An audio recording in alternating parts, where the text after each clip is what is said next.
Mamlambo, who's going to have this conversation, help us understand, what this conversation is about. I beg your pardon. Now, let's start with Alex. Alex, good morning. Welcome to Morning Live. Good morning. Thank you very much. Alex, let's start from the beginning. I mean, why are we still having to have this conversation and this almost like justification of someone's sexual preference, which is different to what we call ordinary or normal?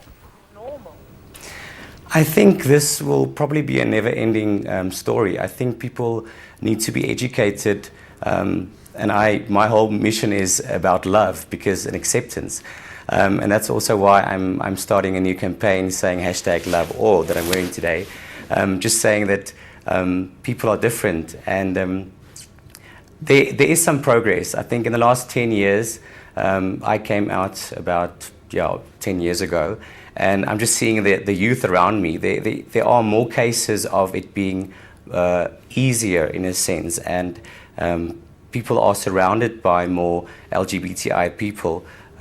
So I think it gets a little bit easier every year. But to get to that point where everyone accepts everyone, no matter who you are, I hope to see that in my lifetime.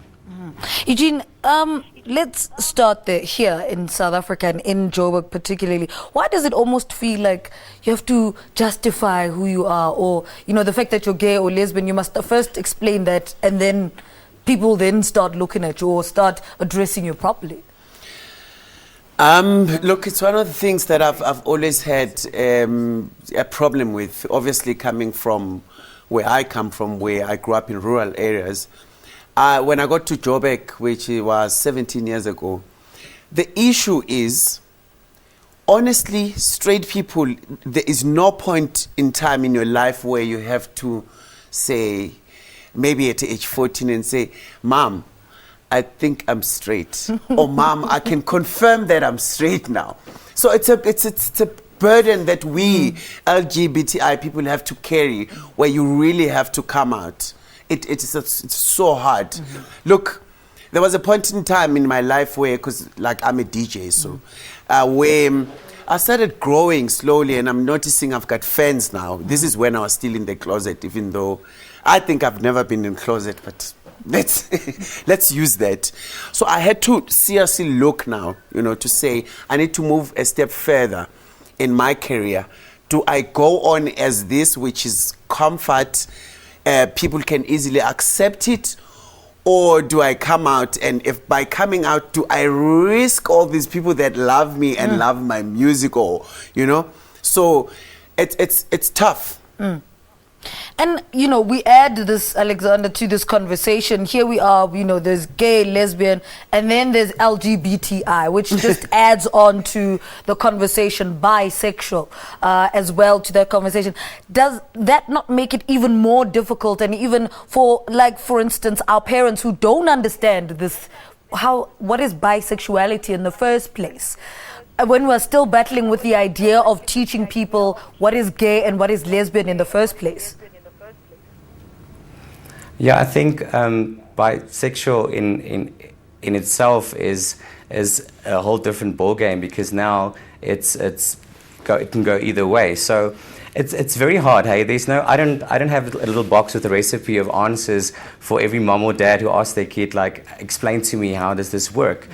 And it's really difficult. And for those parents, I think that's probably the hardest thing. I know for my parents as well. It's just accepting, because if you don't accept your child, then you might lose that child. So it's a very difficult thing. There's no real answer for a mom or a dad who's really struggling with the fact that their kid might be gay or lesbian or bisexual.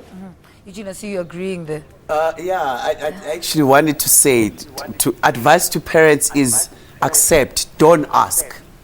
Don't ask the details, just accept that your child is within the LGBTI and just make sure that you support them.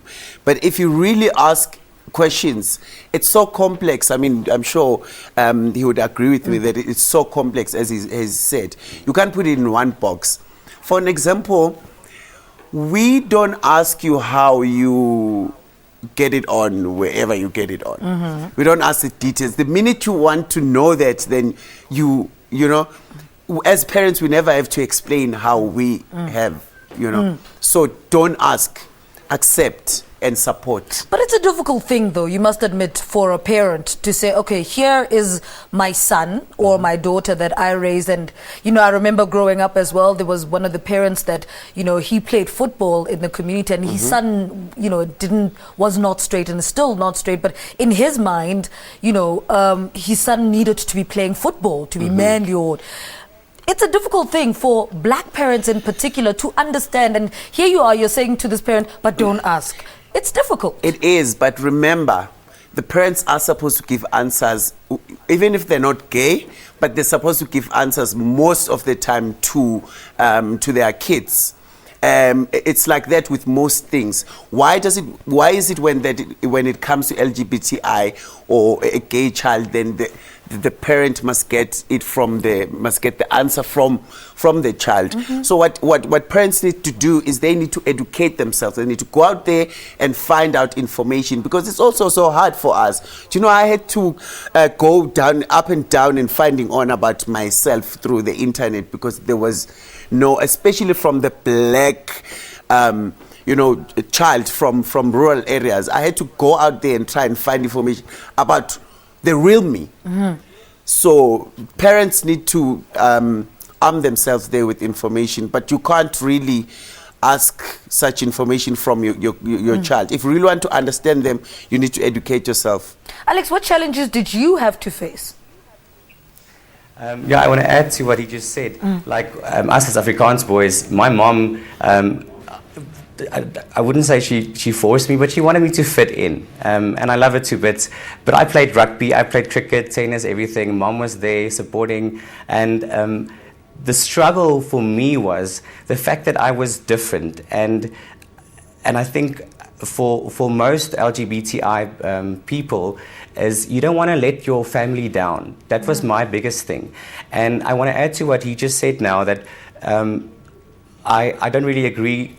Parents are going to ask questions. So you as the person going through this need to educate yourself as well to be able to answer the questions, because they are going to ask questions. But remember, you as that person have dealt with this for me it was 27 years. And now this bombshell has gone over their head or exploded, and now you need to give them time to work through this. Yes, educate themselves, but they are going to ask you questions. That's a given. Yeah. But if you are educated, you can answer those questions. I mean, there's a gay friend of mine who said, you know, he's going home for the weekend, and his mother is always asking him, but Uchatanini, when are you going to get married? You know, how do we begin to change our parents' mindset? We're saying, let's say our parents need to educate themselves, but let's just be honest. You know, it's a difficult thing for black parents. It is very hard. It's twice as harder for us, though. You know, but I think what needs to happen is, if the parent hasn't tried and look, for me, I've never been asked. I've had Somizi share with me that he's actually never came out, you know, to his family. Yeah. You know, and they have never asked questions. I think it's easier for parents. Look, for me, sexuality is really, I don't think anyone should be in your business that much. If they ask, it should be those, you know, obvious questions like. All right, we have to cut this conversation short, but thank you so much for spending the morning with us. Eugene Mamlambo speaking to us. And then, of course, from our Bloemfontein studios, Alexander Steyn. Thank you so much for waking up so early with us, talking about homosexuals in the country. All right, let's say a very good morning to Sam.